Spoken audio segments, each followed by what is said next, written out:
winds, but everything is looking inbounds for now. So all systems continue to be go for a liftoff at 6:56 p.m. Eastern Time. If for some reason we don't get to launch today, we have a backup opportunity tomorrow at 6:34 p.m. Eastern. Complete. Today, more than 18 million Americans live in areas without access to high-speed internet. For many communities that historically have had poor or non-existent connections to internet, the impacts of the current pandemic made day-to-day life even more challenging. 5, 4, 3, 2, 1, 0. Ignition. And liftoff.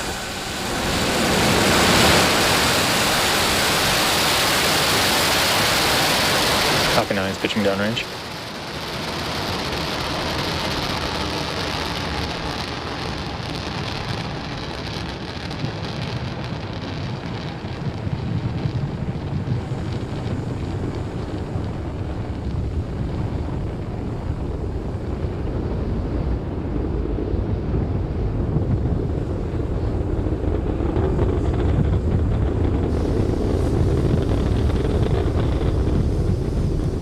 As you can see, Falcon 9 has successfully lifted off from the historic launch pad 39A at Kennedy Space Center, carrying our stack of Starlink satellites and 2 ride shares into orbit. We throttle the engines down in preparation for max Q, or maximum aerodynamic pressure. This is the largest structural load that the vehicle sees during supersonic. This is the largest structural load that the vehicle sees during ascent, so slowing the vehicle down helps during that short period. Max Q. All right, there we heard the call out that we reached max Q. In about a minute, we're going to have 3 events happening back to back. First will be main engine cutoff, or as you'll hear it called out, MECO. This is where all 9 M1D engines shut off and slow the vehicle down in preparation for the second event, stage separation. As the name suggests, this is where the first stage separates from the second stage, with stage 1 starting to make its way back to Earth for landing on our Started. While stage 2 continues its journey with the third event, SES1, or Second Engine Start 1. This is where MVAC will light up and begin to propel the second stage along with the Starlink and 2 rideshare satellites into orbit. So just a few seconds ago, we heard the call out that MVAC chill has begun. That's the same thing as what I described prior to liftoff for the M1D engines. We flow a little bit of that super chilled liquid oxygen into the turbo pump of the MVAC engine, helping to prepare the prop system for that super cold fluid to flow through.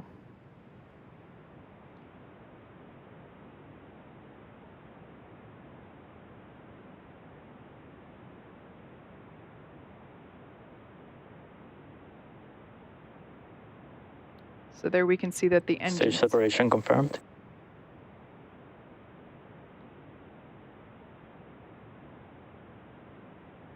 All right, so on the left-hand side of your screen, we got the first stage, and the second, on the right-hand side, the second stage, and there we heard call out MVAC ignition.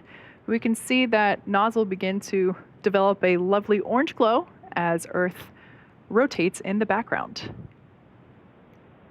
And on the left-hand side, we got first stage deploying the grid fins in preparation for the drone ship landing.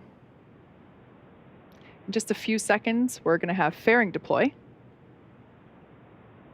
Love that view of MVAC. And there's our first view inside the payload fairing. There we have visual and call out there that fairing separation has occurred. As a reminder, we will be attempting to recover those fairing halves today with our recovery ship, Sheila Bordelon. And of course, we're going to be recovering the first stage with our drone ship, utilizing a view for today's recovery attempt.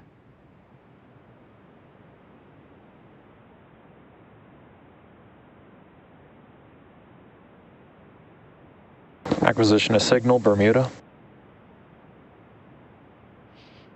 As Stage 2 heads towards its targeted drop-off orbit, Stage 1 will execute 2 burns in order to make its way back to Earth.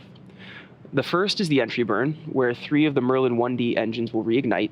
This helps to slow the stage down as it re-enters the upper part of the Earth's atmosphere.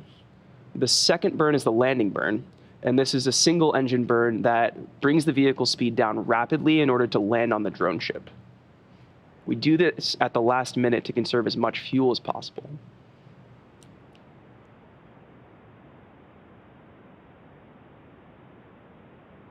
If you're just catching up with us, we had a successful launch of Falcon 9 from Kennedy Space Center's Pad 39A. On the right side of your screen, you're looking at a live view of Falcon 9 Stage 2 as it delivers our Starlink and rideshare payloads to orbit.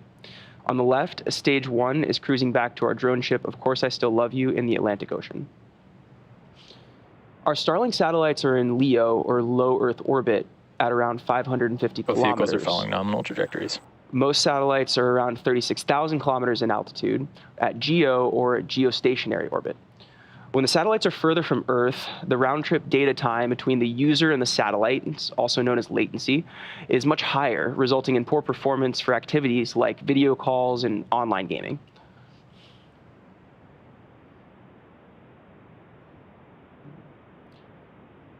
About a minute out here from entry burn. On the left-hand see the first stage as it cruises in. Falcon 9 is equipped with 4 hypersonic grid fins positioned near the top of the first stage.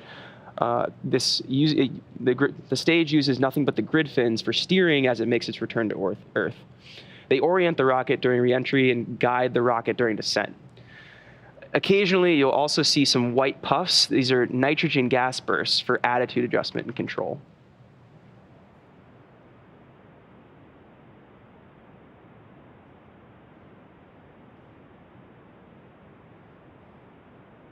Now we're about 20 seconds out from entry burn.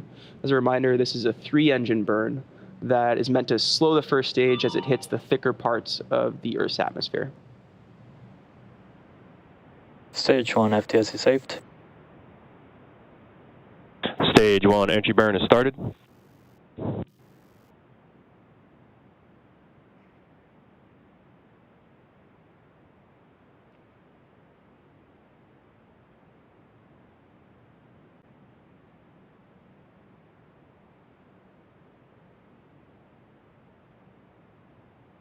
And stage 1 entry burn shut down. And we just had a confirmation of stage 1 entry burn cutoff. Now we're about 60 seconds away from landing, and at this point, the vehicle is traveling around 900 miles per hour. This really puts the deceleration into perspective. In the span of less than a minute, we will have slowed from twice the speed of a jet all the way down to 0 as the rocket lands. There are a couple of events scheduled to happen in close proximity here. The stage 1 landing burn will begin and will finish its burn in about 25 seconds.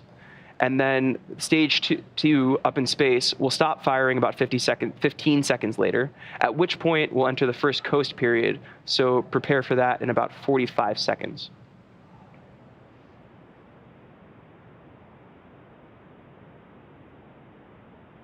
Stage 1 is transonic.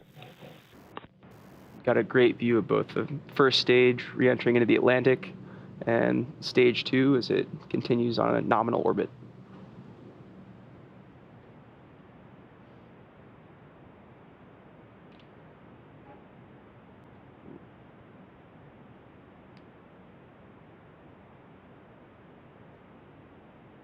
Stage 1 landing burn has started.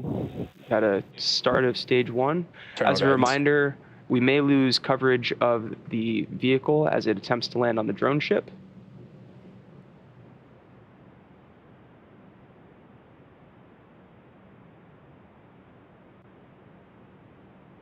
Landing legs have deployed. Landing leg deployed. Stage 2 FTS is On the saved. left-hand side of the screen, got a beautiful view of a successful landing. This marks our 84th successful recovery of an orbital class rocket and the 6th recovery of this particular booster.